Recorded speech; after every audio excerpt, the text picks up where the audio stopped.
Once upon a time, in a busy town not too far from the market, there lived a woman named Amara. Amara was clever, sharp, and the kind of woman who could make jollof rice so good that even the neighbors would come peeking through her fence, claiming it smells like heaven. She had a husband, a pair of lively twins, and a house so full of laughter you would think the walls were made of giggles. Now, Amara also had a maid. Her name was Aduni. Ah, Aduni! She had been with Amara for 5 years, and Amara loved her like family. She paid for her school fees, sent her salary to her mama as requested, bought her soap, sugar, rice, everything. Even the goats and chickens in the village seemed jealous of the attention Amara gave Aduni.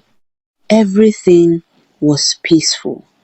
The twins were growing like weeds in wet soil.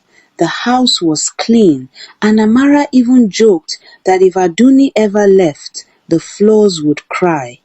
But as the elders say, no matter how sweet the yam, ants will find it.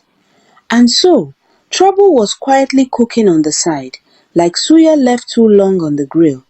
It started slowly. Amara noticed little things. Aduni's laughter lasted a second too long when her husband passed by. Her eyes would follow him like he was the last piece of meat in the market. Amara chuckled to herself. Ah, this is interesting, she thought. People go about their business. I go about mine. I am too busy to watch adults. But, as the saying goes, when the leopard decides to dance, even the village drum cannot stop him. Soon, Amara discovered that her husband and Aduni had started seeing each other. Yes, right under her roof, the twosome was acting like they were the heroes of a love story nobody invited her to. Now, you would expect Amara to scream, throw pots, or go banging on the neighbors' doors. But Amara was patient, very patient. She said, "Let them be. I did not give birth to chaos. Chaos gave birth to itself." She instructed Aduni, "You will cook only for your master." And to her husband, "Pay her salary because you have been eating her food for free. Don't look at me like I am crazy. I am just smart." Amara even hired a new nanny for the twins and ignored the lovers completely. She walked past them like she was walking past goats in the market. See them, let them bleat. Her patience was like a river, slow, deep, and unshakable. But life, oh life, life is like bitter cola.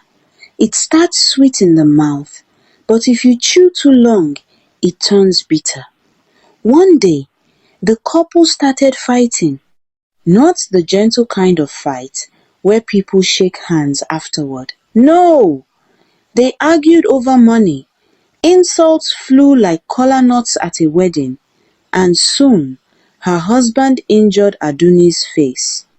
Aduni, not one to take things lying down, called her cousin. And you know how it is in the villages when a cousin comes? It's war. The cousin beat her husband. The police were called. And just like that, Amara's husband was in custody. 4 days passed. 4 days!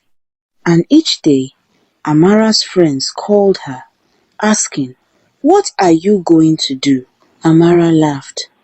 "Do what?" she said. "I am watching adults behave like children. I am eating my amala, minding my own business, and letting karma do its work." Her husband called her to be his guarantor, but Amala ignored him. She even joked with her friends. "I raised a man to be clever, but he forgot that patience is a better teacher than money or anger." And Aduni? She left the house. Gone. No warning, no drama, just gone. The house became quiet again, except for the twins' laughter, which sounded like victory drums in Amara's ears. The story of Amara spread across the town, and everyone talked about it, but they didn't call it tragedy. No, they called it a lesson. A lesson about patience, about respecting boundaries, about knowing your worth, and about the quiet strength of a woman who chooses dignity over drama. Even the market women would say, "See, Amara, she has turned the chaos of two foolish lovers into a masterclass in patience." And children would whisper, "Don't mess with people who can mind their own business like Amara. You might end up in jail." So remember, my people, marriage is like a fine pot of soup.